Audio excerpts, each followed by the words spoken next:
It's Mindy Mailbag morning to celebrate May Mini Mindy on Money Month. Wait, what's mailbag morning? That's what this episode is. Oh, okay.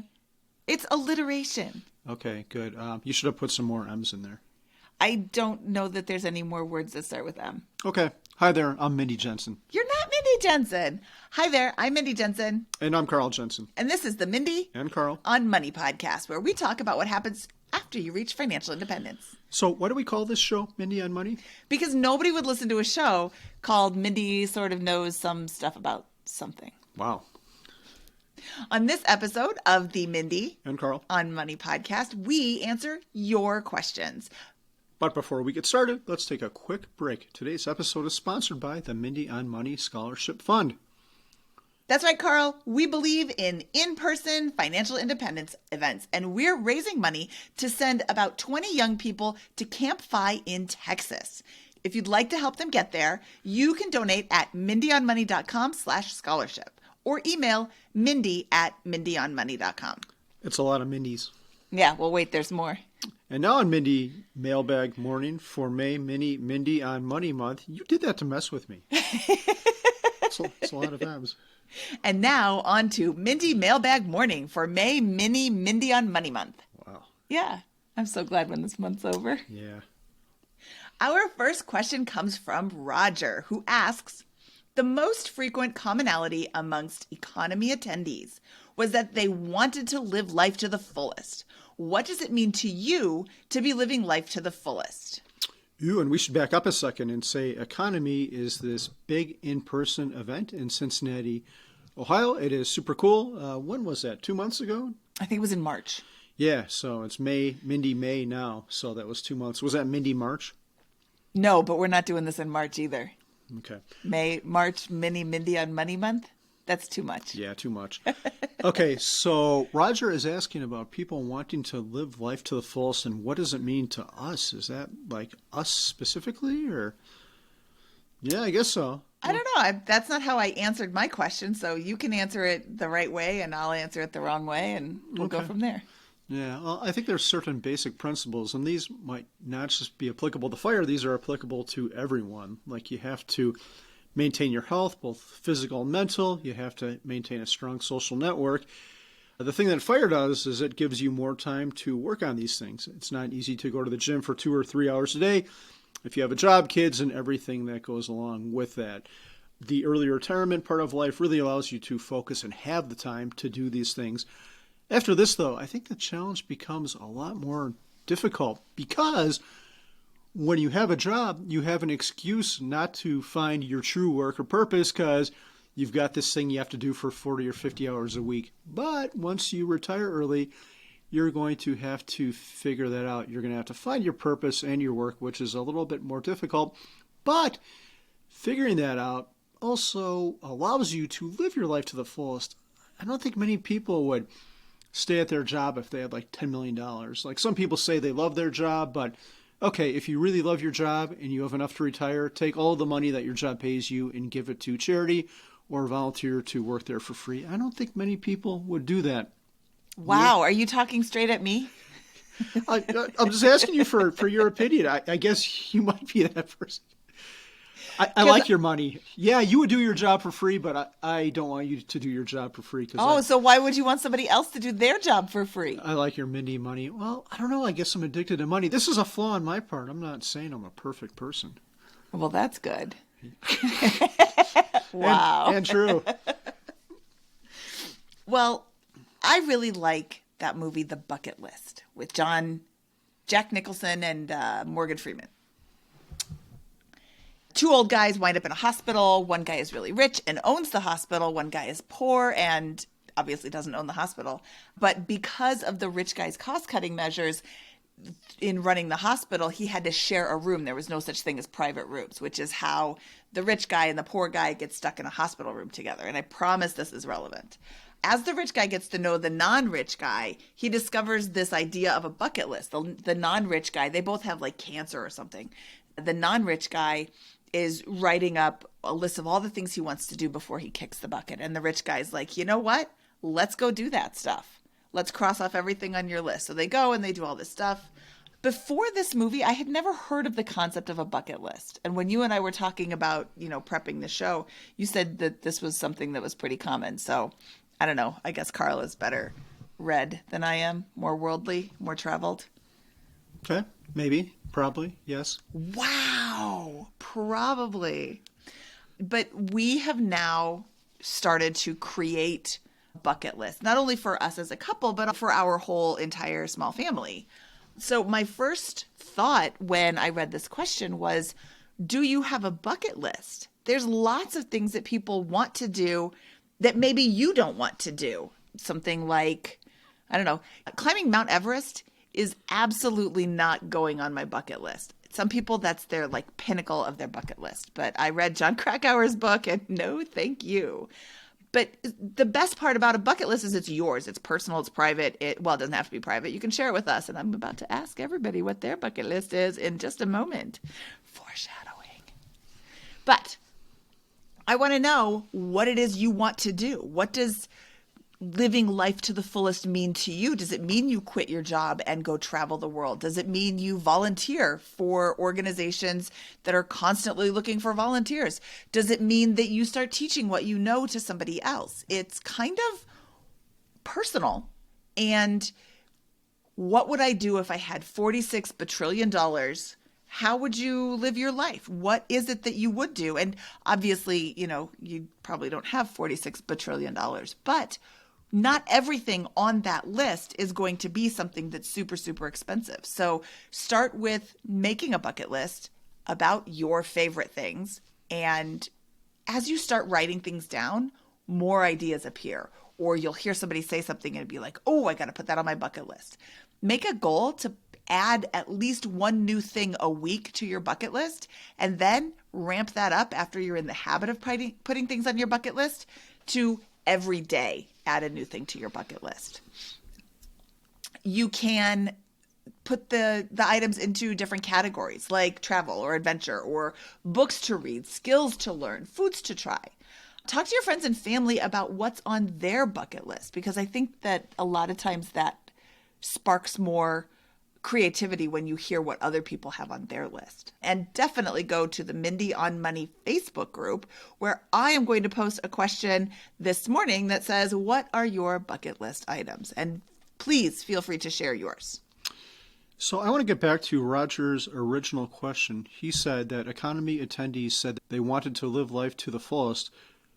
Are you saying you think 5 people have a better chance of fulfilling this bucket list, or where are you going with that? Well, I would think that they do, because they've gotten money out of the way. They have a strong financial foundation, or even are completely financially independent. If you are living paycheck to paycheck, you can have all the bucket lists you want, but you're not going to be able to afford to do many of them. Okay. And there's always free things that can go on a bucket list. I mean, I'm not saying that even if you are living paycheck to paycheck, you should skip the bucket list. I think it's a great idea to start as soon as you can writing out a list of all the things you want to do.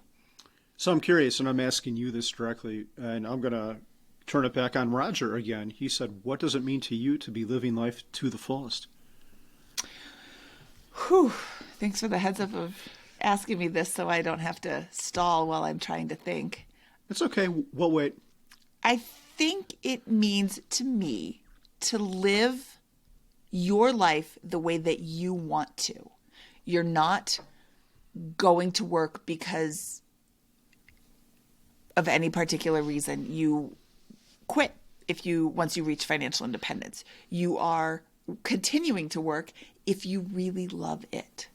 You are wearing the clothes that you want to wear with no regard to what other people think of you. And you are doing the things that you truly enjoy doing. I mean, nobody enjoys cleaning the toilets, but like sometimes you have to do that so you have a clean house. But you're doing the things that you want to be doing in your life. Okay. So currently we are not totally living life to the fullest. I have one comment on this, and that is, well, maybe multiple comments. I want to, at the very core of everything, and this should apply to anyone, you want to be able to maintain your physical fitness for as long as possible. The so quality of life. I don't really care about how long I live. I just want to be able to do the things I can for as long as possible. I recently met an 87-year-old person at a conference, and they had one thing where he was sitting on the floor and he couldn't get up. And I'm not trying to cast aspersions on him, but we had to help get him up. Most people don't even live to be 87, and I'm guessing if you do live there, if you're sitting on a pad on the floor, most people probably couldn't get up. But I thought about that, and the thought I had was I want to be able to keep my body in such shape that I can get off the ground for as long as possible so I can have autonomy over my life. And that's really real basic autonomy. That's just being able to get through the day without having to rely on another person. And FIRE helps you do that because we can go to the gym and we've got the time to work out. And then at a higher level, something more applicable to our current age is just having autonomy over our time and to be able to do what we want to do when we want to do it, even though it can be hard to figure out what that specific thing is. It's nice to know that you have the options in life. I think the fun part and the hard part is figuring out your purpose and what those options are. And I'll stop there. Yeah, I think that we have been in a time crunch for like the last 20 years. But by the end of this year, I want all of our obligations to be done. Yeah, it's crazy. I quit my job 7 years ago, and I don't feel I have the autonomy I need just because we brought all these projects and other things into our life. I'm not complaining. Our life is great, but it's not as perfect as I would like it. Well, and I think that's on us. We haven't relaxed like ever. It is on us. We optimized more for money than for life. Yeah, that's a regret. Okay, let's go on to the next one. So this one is also from Roger. Roger's a cool dude and a Denver friend. Hopefully he's listening. So Roger says, within FIRE, financial independence begins to transition into the realm of lifestyle optimization. Do you think that FI adherents have any better sense of what it means to live a full and rich life, whether that full life is achieved through spending, and he's shout out to Ramid, or through purpose, Doc G from the Earn and Invest podcast, or through communities of purpose? Ooh, this is a big question. Let's talk about the first one. Do you think that FI adherents have any better sense of what it means to live a full and rich life? So my thought on this is I think FI adherents have a head start, but it's complicated because FIRE is happiness by subtracting. We're getting rid of our job. That RE, retire early part of FIRE is you're suddenly freeing up 40 hours a week of your life. If your work wasn't making you happy, you're eliminating a lot of potential and happiness from your life. Having the time to work on yourself is priceless. But just like anything else, happiness is fleeting, right? Like if we lived in Hawaii and had a private jet and a bunch of fancy cars, that would be pretty cool. That would be pretty cool, actually, if you would like to buy me a jet in my Lamborghini. I don't. That'd be cool. But the truth be told is the really complicated part about all of this is people get used to wherever they are in life. So you could have the best existence, whatever that is in your mind's eye, and that's going to be different for everyone, which is another complication. But whatever it is to you, picture your best life. If you have that, it's going to get boring after a while. You can't be on a permanent vacation or whatever the example of it is. But we have the time to work on ourselves, so I think we have a head start on what it means to live a full and rich life, and we have the time to work on it. But that's about it. We're like 10% ahead of everyone else. Tagging off what Carl said, FI adherents definitely have a head start. But those who focus solely on quitting their job probably aren't thinking about what's next. And purpose is huge. Spending is less so, in my opinion. Letting go of the purse strings isn't the all-encompassing fix that a lot of people think that it might be. And I do think that FIRE adherents are getting better about being intentional. I think that the entire community has moved from the get there as fast as you can, no matter what mentality, and are moving more towards an enjoy the journey mentality. So do FIRE adherents, let's go back up to the question again. Do FIRE adherents have any better sense of what it means? I think it's the community is evolving into more of teaching what it means to live a fulfilling life. Yeah, that's the next phase of it, right? Before we were saving so we could quit work, but then what happens after that? It's easy to figure out how much you need to live. It might not be easy, but the math is simple behind the money, so that part isn't that difficult. But what happens after that? That's the hard part. Yeah. Yeah. So I think that there's less of a focus on just get there as fast as you can, which I think is good. I think that, the community is always going to continue to be evolving as it figures out what it really wants. Yeah. Okay. All right. Our next question comes from Angela, who is asking how to create mini goals or good milestones for something to work towards in the short term instead of just lamenting, oh, we're not there yet. Do you have any mini Mindy month morning goals? Yeah, to stop using the letter M at the beginning of every word. It's too bad there aren't any months that start with a C. Maybe we can invent one. Covember. I was going to say October, but that sounds profane. Wow, this is a family show. I know. I didn't actually say it after Yeah, but everybody's thinking it. I sounded it out of my mind. Don't go there. I apologize to our audience. So, remember when Daphne was doing the Banana Fana Fofana song around all the people in our street, and she gets to Chuck. Yeah. Chuck, Bobuck. Oh. Yeah. At least she had the sense to catch herself. She did catch herself. Yeah, well, we had a neighbor named Chuck. Okay, so Angela is asking about goals, and I understand you have to have goals. If you want to live the FI life, you're probably going to have to save a certain amount of money.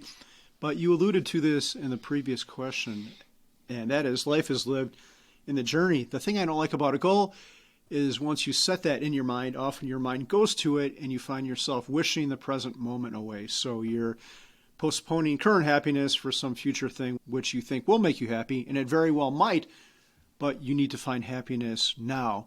But I still feel like we need to address her question. I think you should have mini goals that focus around happiness every day, and the goals should have very short time spans, or they should be recurring goals that apply to every day, like what am I going to do to work on my mental health or physical health today? What am I going to do to improve my diet? You can have that money goal, but what was that commercial? Set it and forget it. They had some stupid cooking product, right? Do you remember that? Oh, yeah. The Express Pro something. George Foreman, Crap Master. No, I like the George Foreman girl. If George Foreman is listening, which he isn't, I appreciate your girl. And we welcome any commercial support you want to throw our way. So I think those big goals should be a set it and forget it. You should have that goal. You should figure out what you need to do with it. And then you should think about it the least amount possible. And that stuff is easy to automate, right? I'm going to max out my 401k. I'm going to max out my Roth. Boom. That stuff takes like 5 minutes every year, and then you don't have to consider it at all. It takes 5 minutes to revisit that goal, but it may be, there's different people listening than just you, mister. It may be something that takes them the entire year to max out. So don't just say it takes 5 minutes to max out your accounts. It takes 5 minutes off thought. It's them logging into their account one time and setting it, but then after that, they don't really have to pay attention to it that much. Okay. Sorry. It's okay. I forgive you. Thank you. I'm going to go back to that bucket list movie. If you don't have a bucket list, start one and really start thinking about all the things that you might possibly want to do. It starts getting easier to add things to the list when you have been thinking about what you want to add to the list. But then once you have a nice list, look at the list and determine a good time to do them. Time of year, time of life, etc. And then start thinking about how you can incorporate those items into your current life and your current journey, especially if you're not financially independent yet. A year of traveling around the world is probably going to be something that you're going to need to save up money for and is maybe better for after you reach financial independence. But that doesn't mean that you can't do one of those things on your list. Like you're 30 and you want to go on an epic repositioning cruise across the Atlantic. That's probably going to be a little bit more attainable and definitely sooner than, say, going on an African safari with 20 of your friends that you pay for because you're so excited to share it with them. So I think it's a lot of what you said was really helpful. Think about your current journey, but how can you incorporate these things into it? I am going to disagree with you with regards to the goals, although I like your reframing of goals. So instead of I want to get to $1 million net worth, it is I want to max out my Roth IRA this year. Oh, okay. Well, that's about $500 a month. So that's going to be a lot easier to think about than $1 million in net worth, especially if you're starting closer to the zero net worth. But it's easy to figure out how to generate $500 a month to throw into your Roth IRA. In fact, on the Bigger Pockets Money podcast, we interviewed Jackie Marshall, who was doing a TikTok series where she was generating $100 a day through a side hustle. And some of them were great. Some of them it took just a couple of hours to generate the $500 or the $100, and some of them it took a little bit longer. And she decided that that wasn't the side hustle for her going forward. So I think it's a great series. Definitely go check her out. She's Jackie Marshall with 3 L's on TikTok. Cool. Let's get to the next question. Ooh, and I have a fun outtake. We have, if you're watching this on YouTube, I apologize because we have a new camera set up and I'm looking at our video and it is suboptimal. We always put in like a little blooper reel or outtakes afterwards, and Mindy Why is it suboptimal? Mindy doesn't even know what it is. Well, I'll get to that. You have to wait till the outtakes to hear it. Okay. Okay, so Claudia from our Facebook group asks, how to plan your retirement in decades. For example, the go-go years, the slow-go years, and the no-go years. It sounds ominous. How will spending change? How will we change? Ooh, such a deep question. This is something we actually talk about frequently because I don't think we evolved well with money. We hustled very, very hard for a couple decades, and then we continued to hustle after we didn't need to. I think the main thing, I'll stop. The main thing I have to say about this is there is a time when saving really, really serves you, and there's a time when it doesn't. If you could save $50,000 by age 30, that's going to mean so much more than $50,000 at age 50. And if you back up and start considering all the small decisions in your life that you can do to save, a lot of them might be really relevant when you're young, like trying to save money on airfare, taking the bus, I'm looking at us, and doing all these things. They mean a whole ton while you're young because that's how compound interest works. Most of your money is going to be made in the last 7 years. If money doubles every 7 or 8 years, you're going to be making all that money at the very end. So the sooner you get started, the more you're going to have. It's like my Titanic example. They didn't see the iceberg till they were 100 yards out or something like that. So then there was no time. They did everything they could, and the boat could not avoid it. The ship, I know some ocean people get upset when you call a big nautical object a boat. It's a ship. Anyway, sorry, nautical people, if I've offended you. But say they would have spotted the iceberg out a mile. They would have had to turn the steering wheel like a quarter turn or whatever, and that would have been it. And the same thing goes for saving money. If you can do it early, a little tweak is going to get you there. If you do it late, you're going to have to work a lot harder. But back to the question, how to plan for retirement in decades, I think you have to recognize when your life has changed, when your situation has changed, and adapt to it. Don't take those crazy flights and let it rip a little bit later in life. That's not saying you should just spend money on junk or whatever, but you can be a little bit less mindful about your spending, especially the day-to-day stuff. Like, this is my favorite example, and then I'll turn it over to you. A lot of older people in our family are completely obsessed with gas prices, and and this part doesn't make any sense, but they'll drive out of their way to get cheap gas, and never mind the whole, well, you're wasting gas to buy cheaper gas, but why are you making these, like what does Ramit say, $5 versus $30 decisions? They're making nickel decisions, and they're old, so they're wasting, like, their time's running out, and they're wasting time to save $1 on a gallon of gas. Don't do that. We never did that, so we were pretty good about that. I'm actually really proud of my frugal self for recognizing very early that I think I did the math once. My tank held 10 gallons of gas, and if I save 10 cents a gallon, which, that'll make me go across the street. If you're 350 here and you're 360 here, I'll go to the 350 one. But when I did the math, I'm like, okay, so if I save 10 cents a gallon, I'm saving $1. Okay, you know what? I'm not going to make a left-hand turn into a gas station to save $1 when it's going to take me 10 minutes to get out again because I got to make another left-hand turn. So once I did the math, I realized that gas prices just aren't really worth obsessing over. I still don't understand why. I know exactly who you're talking about in our family that obsesses over gas prices. I still don't understand why they do. They have money.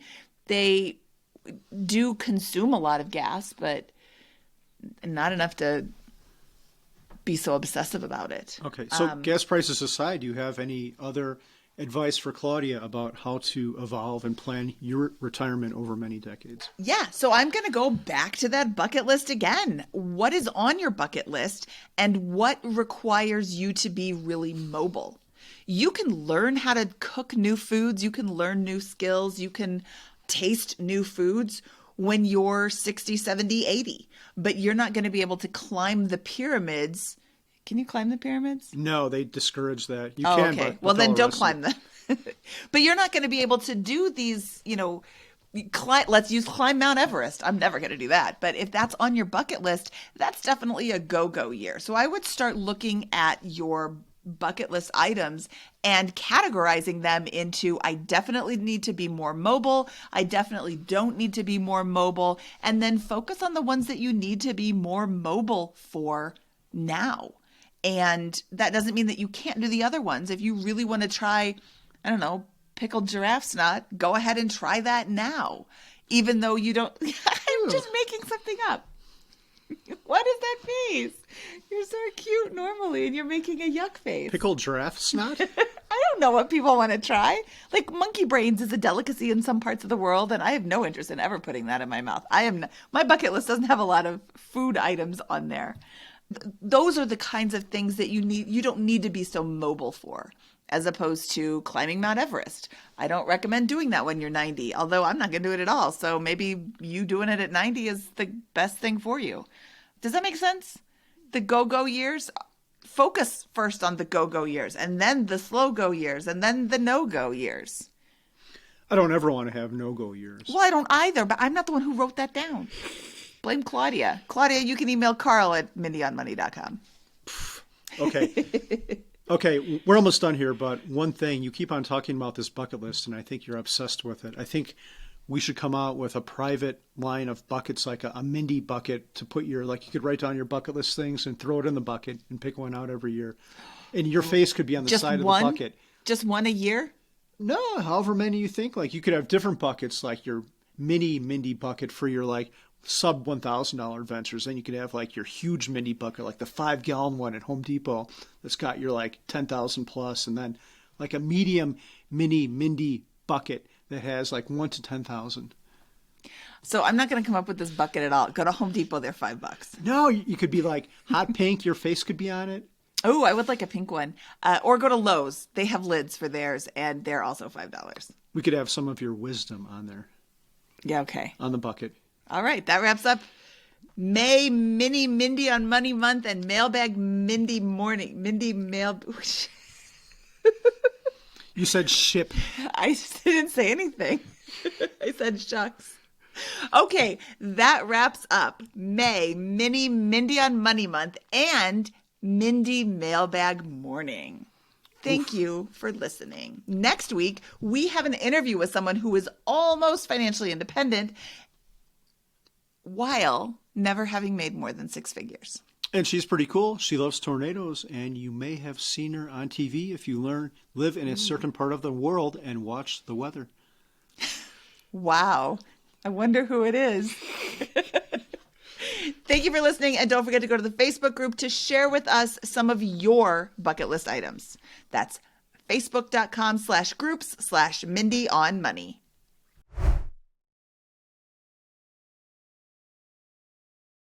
Okay, so this new camera setup, It's all washed out on the back. We need to put the laptop up higher. You see how everything is all bright? Yes. But then the relation, look at your head compared to my head. If you're not watching this on YouTube, you should, because it's kind of amusing. Oh, I look like a big head. Yes, Mindy. Have you ever seen, what's the movie Beetlejuice, where his head shrinks? That's what I kind of look like. I've got this little head. Beetlejuice head. And you've got like a beach ball sized noggin. Wow. But you don't really, it just looks like that because of wherever the camera is Wow. in our position. You don't really have I don't know, you probably have a bigger hat size than me, but not by too much.